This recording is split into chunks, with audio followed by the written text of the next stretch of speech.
The man roared as he hurled sulfuric acid at the girl. His teeth were clenched, his gaze vicious. Her face was instantly disfigured. Crouching on the ground, she wailed in agony. Yet even this could not assuage the hatred in his heart. He turned and left, grief-stricken and enraged. But his twisted features told everyone his revenge had only just begun. It turned out that just 6 months prior, his daughter had gained admission to a prestigious secondary school. He had danced with joy. To him, she was like the moon in the sky, the sole light in his existence. Yet on her very first day of term, she fell victim to 3 girls' bullying. Gina initially thought she could endure it, but she gravely underestimated their cruelty. Not only did they escalate their torment at school, they even summoned boys to storm into her home. On her birthday, they assaulted her within her own walls. They filmed it, using the footage to blackmail her. She was forced to work weekly shifts at a KTV. Unable to bear the humiliation, Gina withdrew from school to work in a supermarket. Yet wherever she fled, they always tracked her down, with no connections or support.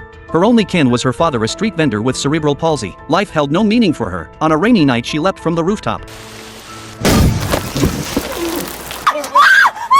When the tragic news reached him, Jack's entire world collapsed. He stormed to the school demanding justice. But the headmaster had already sided with the perpetrators. The parents of those children were wealthy tycoons. They twisted the truth, claiming his daughter was the aggressor. Jack stared at the indifferent headmaster, his heart filled with utter despair. He had no choice but to report it to the police, only to discover the officers had been bribed. They claimed insufficient evidence and refused to open a case. This left Jack utterly despondent. Since the law offered no recourse, he resolved to take matters into his own hands. First, he disfigured the 3 girls. Then he abducted 4 boys involved in the bullying. Jack devised 100 ways to kill them. The boys, usually arrogant and domineering, were now consumed by fear, their former bravado utterly vanquished. They shifted blame onto each other. But Jack would hear no more excuses. He executed them decisively, making them pay in full. Finally, the ringleader was dragged onto the boat. Rage had consumed his last shred of humanity. Jack thrust a fishhook into the boy's mouth, savagely tearing apart the lips that had once threatened and mocked. Then he shoved him into the sea. Revenge was finally served. Yet the daughter who once called him daddy would never return.